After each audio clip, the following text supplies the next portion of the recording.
Terima kasih.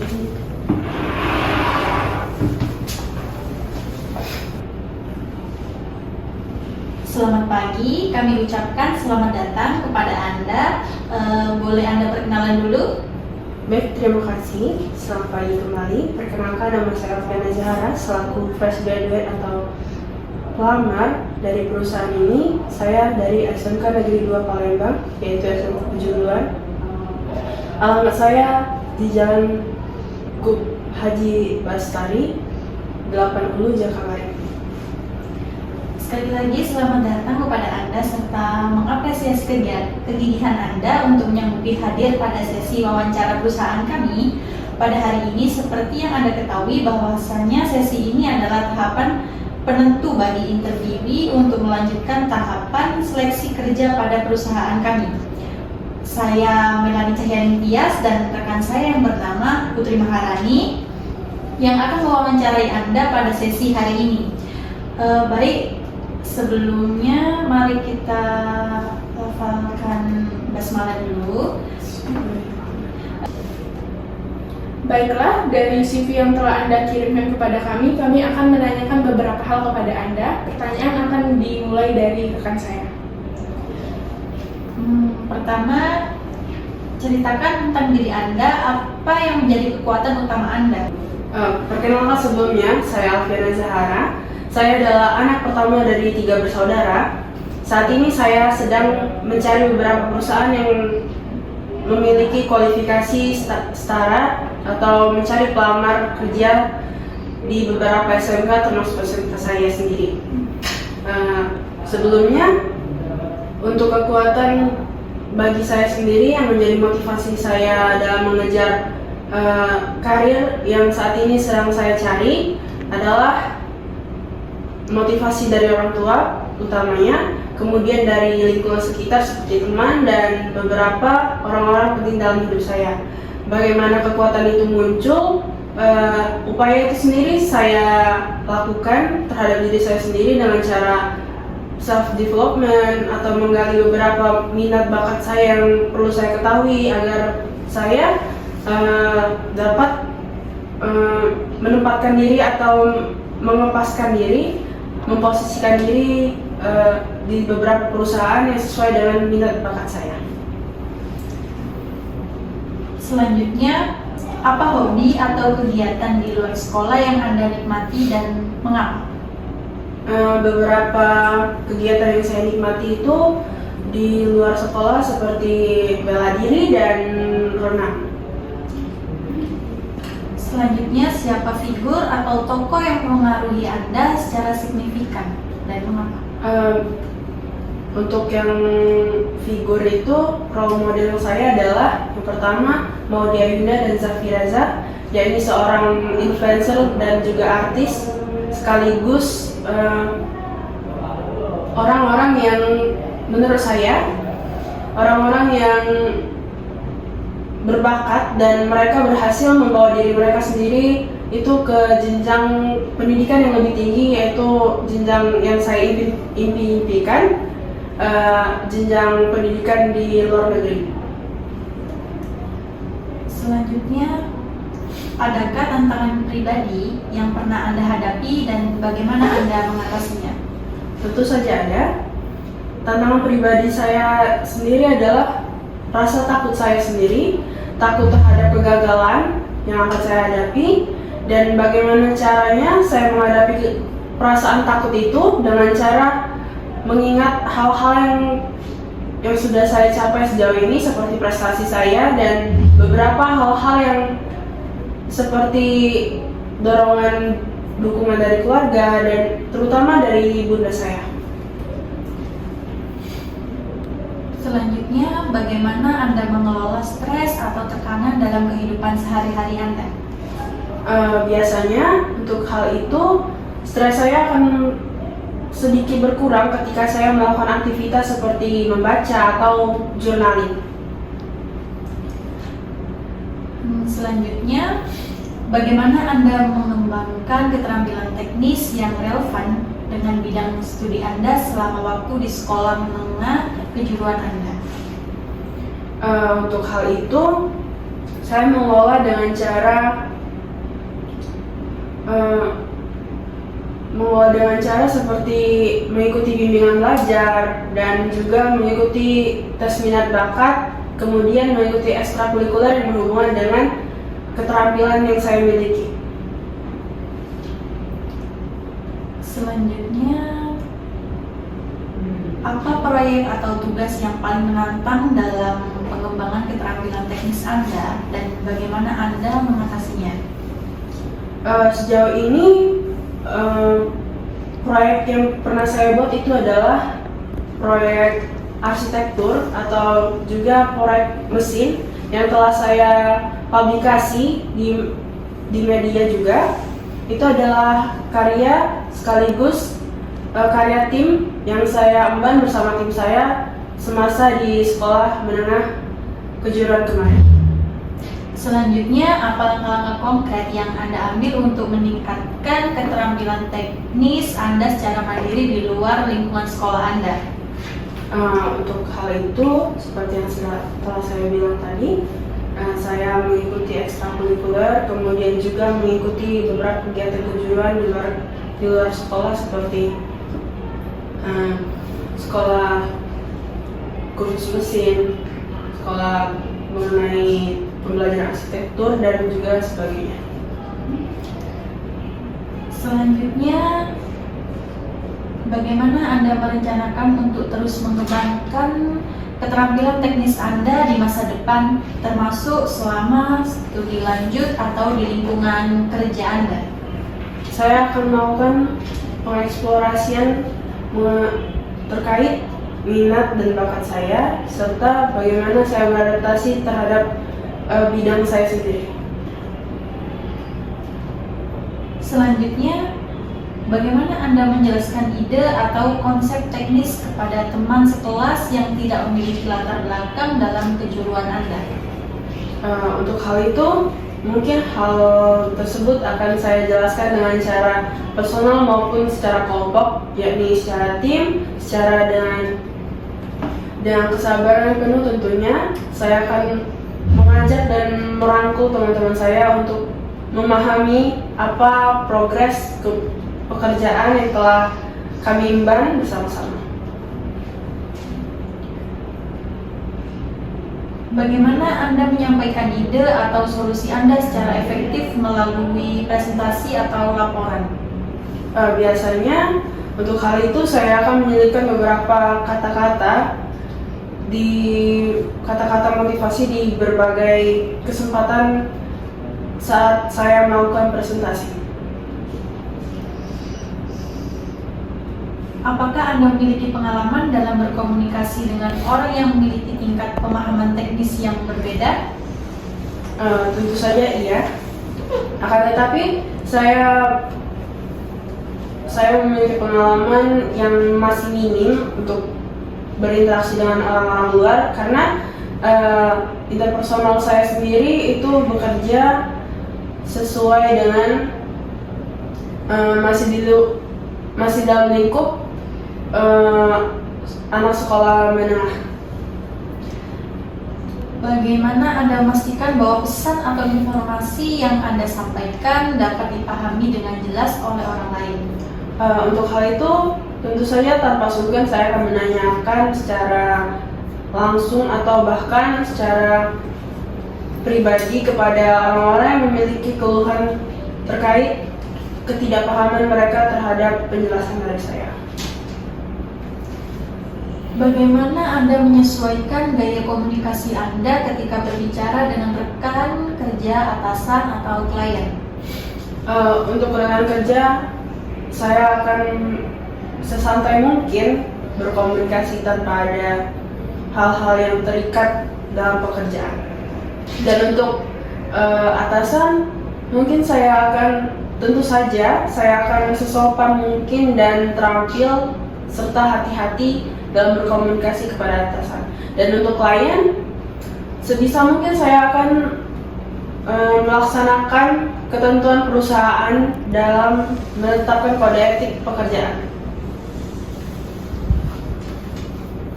Bagaimana Anda menanggapi pertanyaan atau komentar yang mungkin menantang dalam situasi profesional?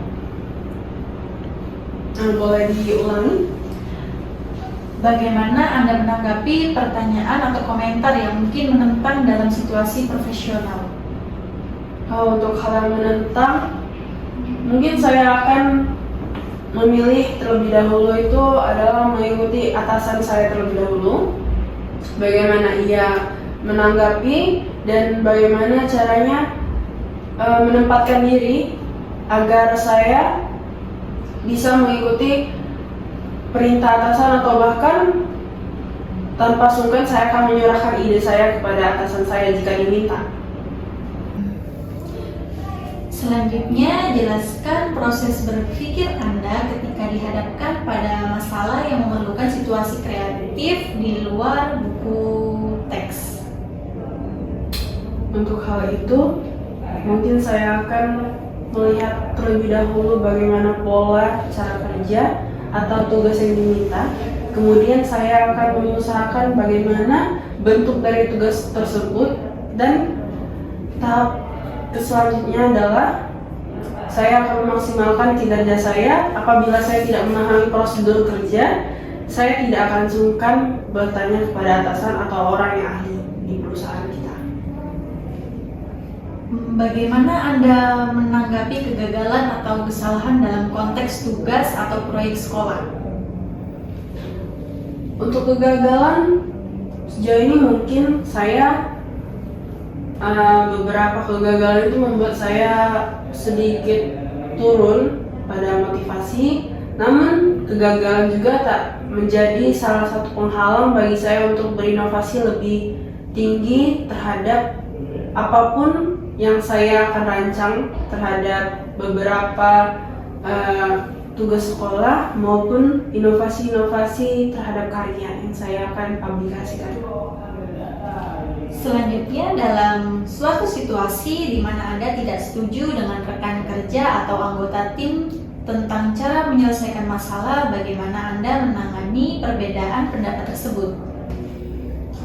Untuk menangani perbedaan pendapat terhadap pendapat saya dan terhadap rekan saya, mungkin alangkah baiknya saya akan berintrospeksi diri terlebih dahulu atau tidak berkomentar apapun terhadap perbedaan pendapat. Namun saya di samping itu akan memikirkan terkait hal yang menjadi problem. Kemudian saya akan menjelaskan ulang bagaimana pendapat saya. Apabila ditolak, mungkin ada baiknya saya menerima masukan atau bahkan menjadikan tanggapan rekan saya itu jalan keluar atau jalan tengah yang akan saya ambil. Selanjutnya, bagaimana Anda memastikan bahwa solusi yang Anda ajukan tidak hanya efektif, tetapi juga praktis dan dapat diterapkan di dunia nyata? Untuk hal itu, mungkin saya akan melihat bagaimana kinerja atau potensi diri saya terlebih dahulu.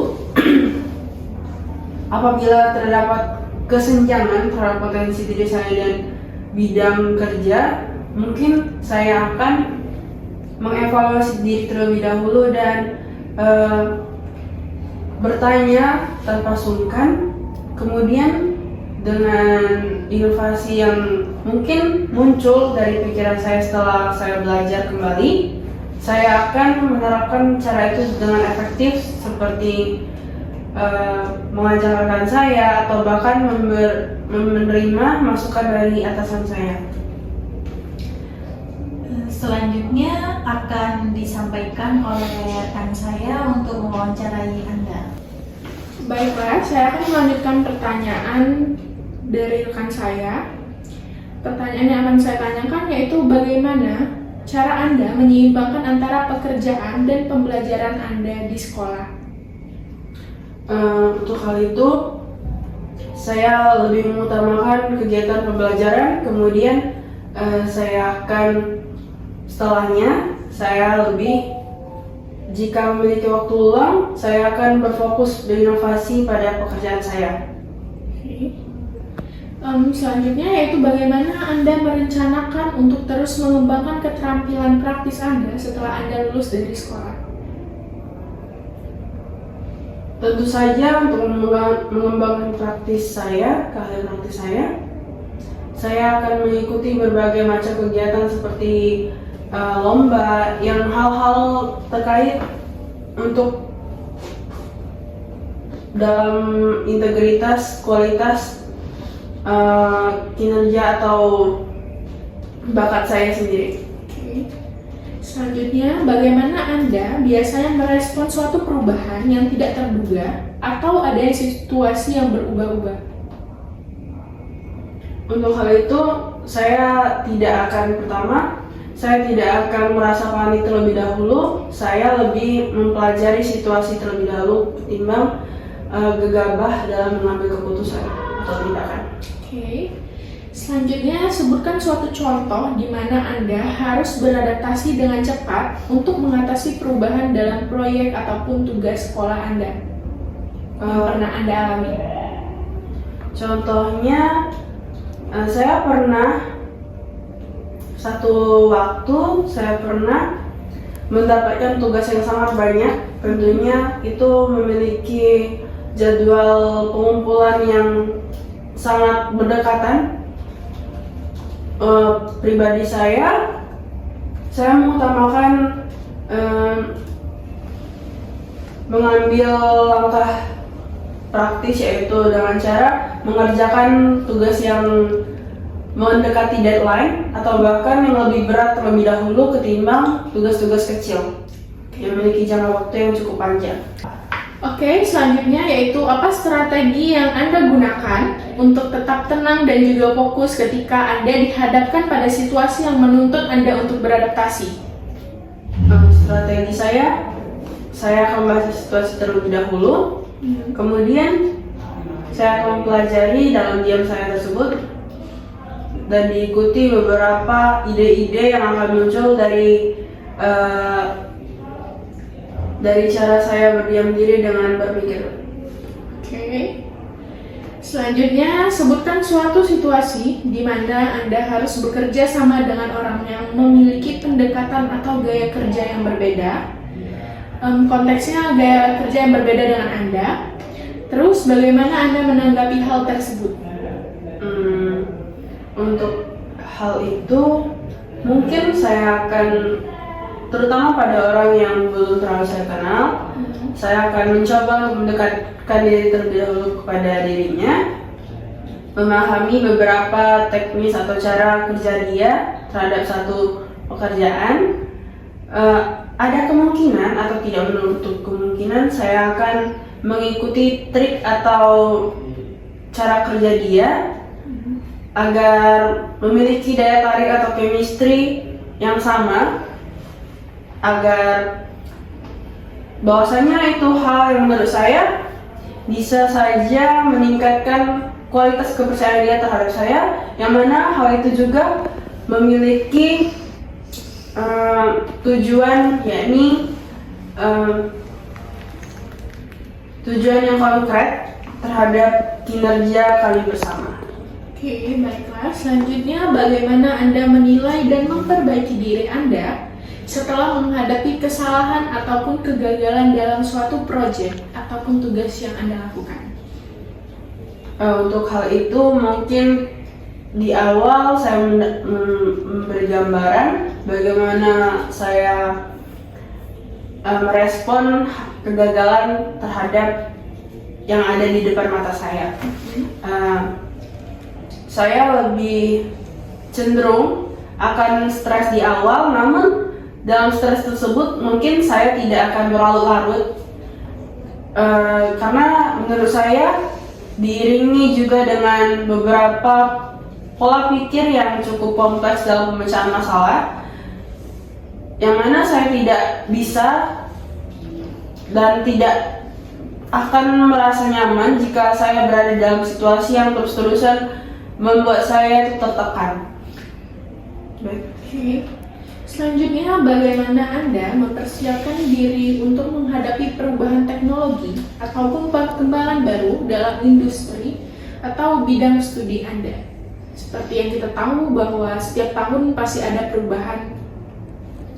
Seperti yang sudah saya jawab tadi, saya mungkin akan menambahkan sedikit, yakni saya akan mempelajari hal tersebut, bagaimana kinerja suatu mesin mungkin, atau bagaimana rancangan itu dibuat.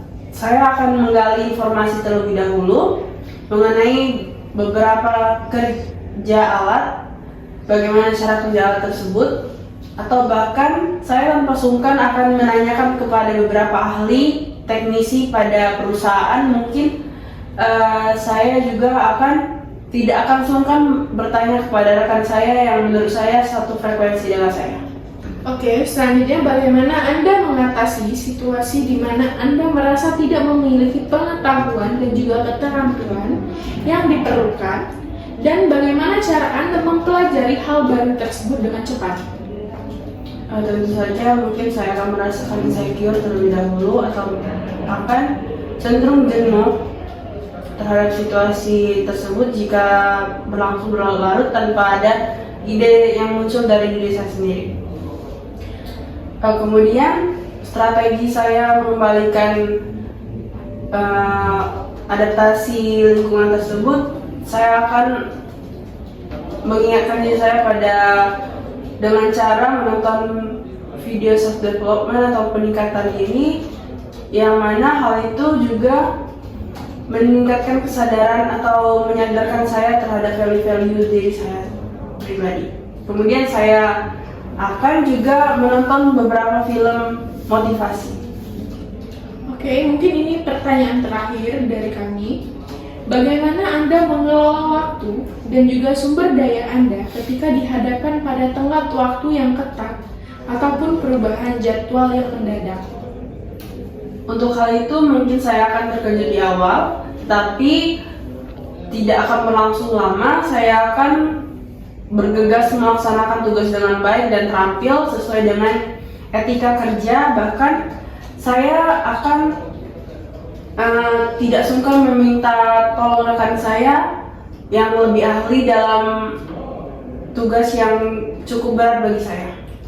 Oke, mungkin sekian wawancara dari kami. Kami selaku interviewer perusahaan mengucapkan terima kasih banyak atas kerjasamanya, dan kami memohon maaf apabila terdapat kalimat yang kurang berkenan di hati saudari. Karena awal kita membuka dengan mengucapkan basmalah, maka akan kita tutup sesi ini dengan mengucapkan alhamdulillahirabbil alamin. Wassalamualaikum warahmatullahi wabarakatuh. Waalaikumsalam.